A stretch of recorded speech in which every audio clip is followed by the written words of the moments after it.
नमस्कार विद्यार्थी मित्रांनो, मी डॉक्टर एस.आर. शेळके. आज आपण कॉन्ट्रॅक्ट कॉस्ट अकाउंटचा या ठिकाणी प्रॉब्लेम घेणार आहोत. तो प्रॉब्लेम मी आपल्याला वाचून दाखवतो. तर प्रॉब्लेम असा आहे, the following is a summary of the expenditure on job number 319 to 31st December 2004. Direct wages ₹7,000, direct materials ₹35,000, store issued ₹4,000, store return ₹1,000, subcontract cost 7,000, plant 20,000. You obtain the following information. Number 1, the job was begun in 2003 and contract price was ₹50,000. Number 2, the architect had certified that 4/5 of the contract had been completed on 15th December 2003.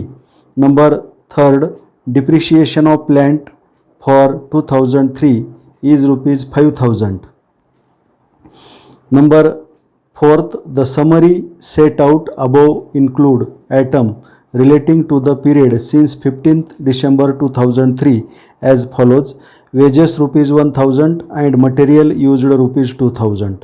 Number 5, materials on site on 31st December 2003 had cost ₹6,000 and stores on site had cost ₹1,000. Number 6, establishment charges are 50% on direct wages. Number 7, a fine of ₹1,000 is likely to be imposed for late completion.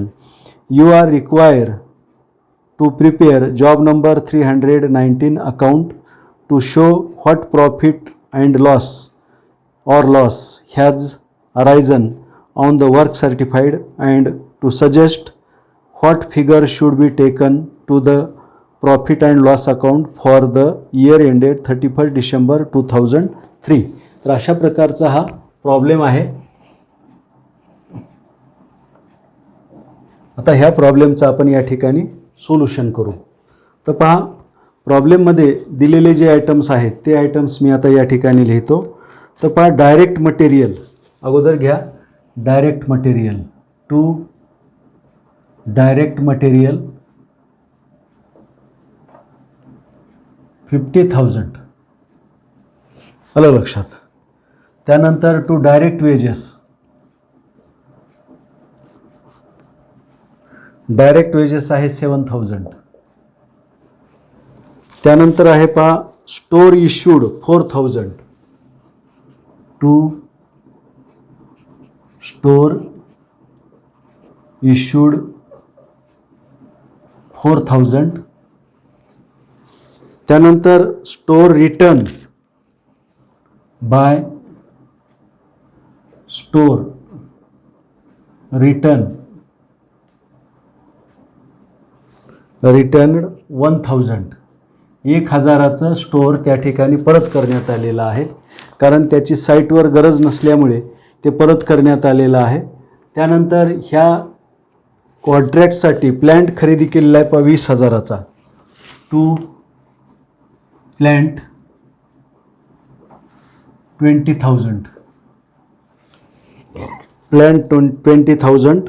त्यानंतर subcontract cost to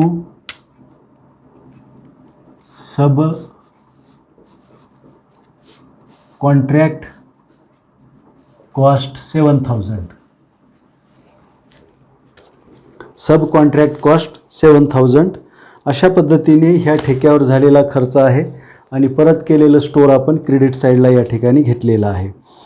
तर 319 नंबरचा हा contract आहे. आलं लक्षात. 300 contract number 319 account असं आहे ते. त्यानंतर पुढे लिहा. पुढे बघा, the job was begin in 2003 and contract price was ₹50,000. म्हणजे हा कॉन्ट्रॅक्ट 2003 मध्ये सुरू झालेला आहे आणि कॉन्ट्रॅक्टची प्राईस किती आहे? ₹50,000.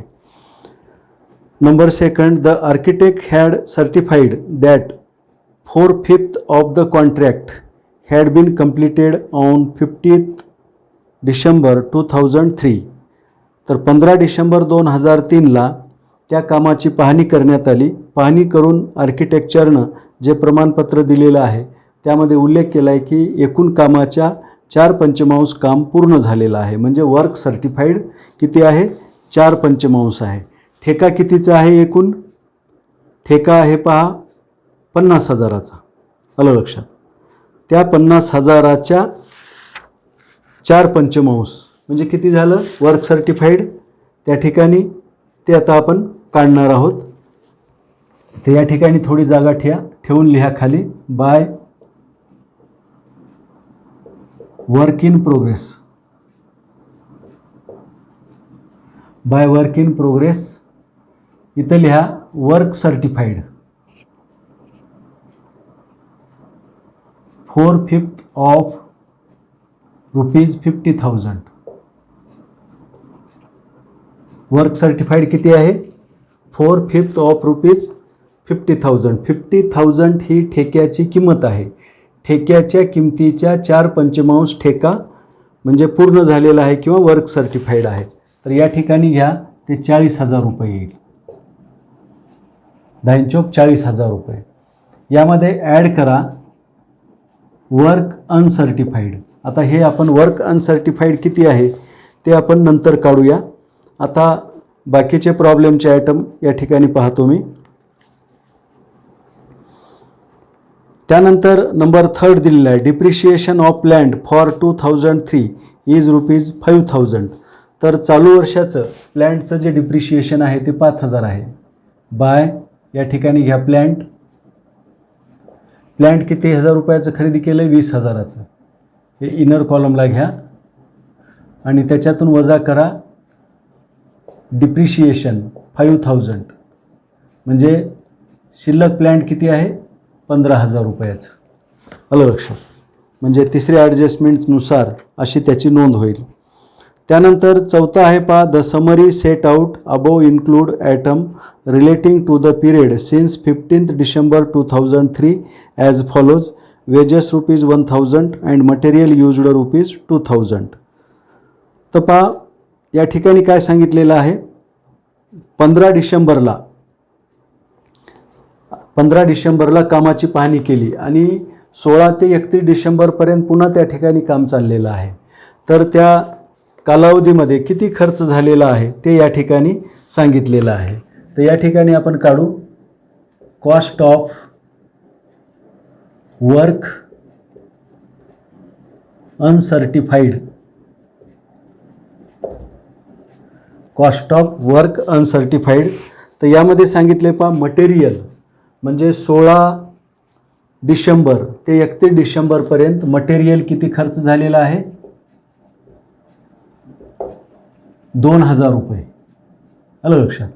त्यानंतर वेजेसवर खर्च झालेला आहे 1,000 रुपये. आलं लक्षात?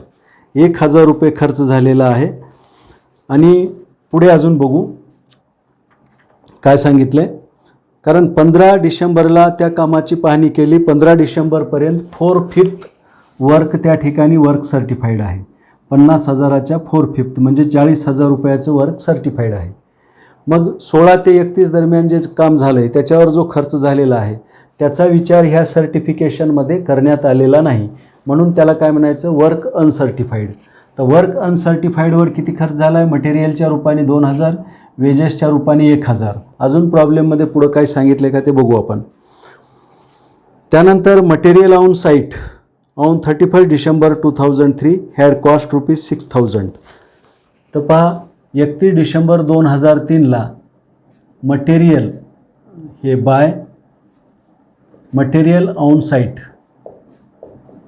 किती रुपये? 6,000 रुपयाचं मटेरियल साईटवर शिल्लक आहे. त्यानंतर पुढे दिलं आहे store on site had cost ₹1,000.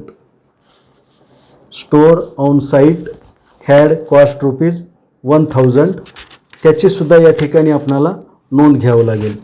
Bye store on site at cost ₹1,000. आलं लक्षात? त्यानंतर पुढे दिलेलं आहे पहा number 6th, establishment charges are 50% on wages. तर या ठिकाणी घ्या 2 establishment charges 50% of direct wages. आस्थापना खर्च हा डायरेक्ट वेजेसच्या 50% आहे. तर डायरेक्ट वेजेस किती आहेत? 7,000. 7,000च्या 50% इथे लिहितो मी 50% ऑफ ₹7,000. तर हे येईल 3,500 रुपये. आलं लक्षात? जसं आता या ठिकाणी कॉन्ट्रॅक्ट अकाउंटमध्ये वर्षभरामध्ये आस्थापना खर्च म्हणजे 15 डिसेंबरपर्यंतचा आस्थापना खर्च 3,500 रुपये आहे. तसं आता या ठिकाणी सुद्धा इस्टॅब्लिशमेंट चार्जेस आपल्याला ॲड करावे लागतील. Establishment charges 50% of direct wedges. आता डायरेक्ट वेजेस कुठली विचारात घ्यायची? इथली का इथली?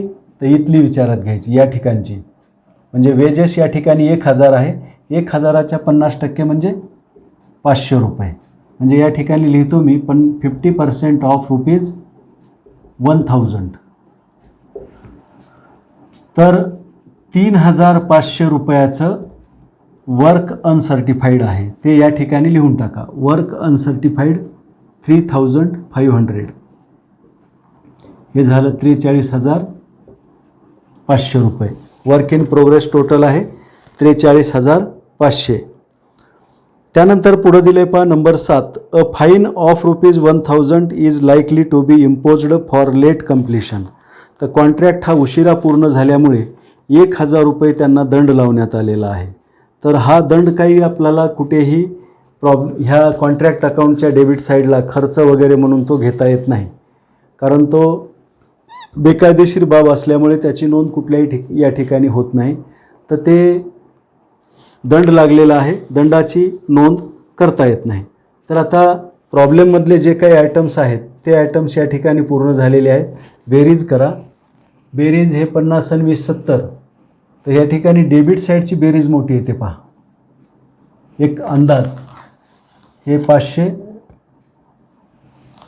7 आणि 4 11, 11 आणि 7 18, 18 आणि 3 21, हातचे आले 2, 5 आणि 2 7 आणि 2 9, 91,000 या ठिकाणची जी बेरीज आहे ती बेरीज इथं हे काय करा 35,000 लिहून घ्या. 35,000 हे 5, 7 आणि 5 12 आणि 4 16, 17 18 19 आणि 7 26ला 6, हातचे आले 2 4 आणि 3 7, 76,500 रुपये बेरीज येईल पहा. 76,500. मग या ठिकाणी तोटा किती होतो ते पहा. 0 5ला 5, 5 आणि 1 6 आणि 6 12 13, 13 आणि 3 16, 16ला 6, हातचा आला 1 2, 4 आणि 2 6 आणि 1 7, 10,000 रुपये या ठिकाणी लॉस झालेला आहे. म्हणून या ठिकाणी काय करा, झालेला लॉस प्रॉफिट अँड लॉस अकाउंटला ट्रान्सफर केला जातो. कंसात लिहा लॉस ट्रान्सफर्ड. तर अशा पद्धतीने हा प्रॉब्लेम या ठिकाणी पूर्ण होतो. काही अडचण असेल तर विचारा. मी या ठिकाणी थांबतो. धन्यवाद.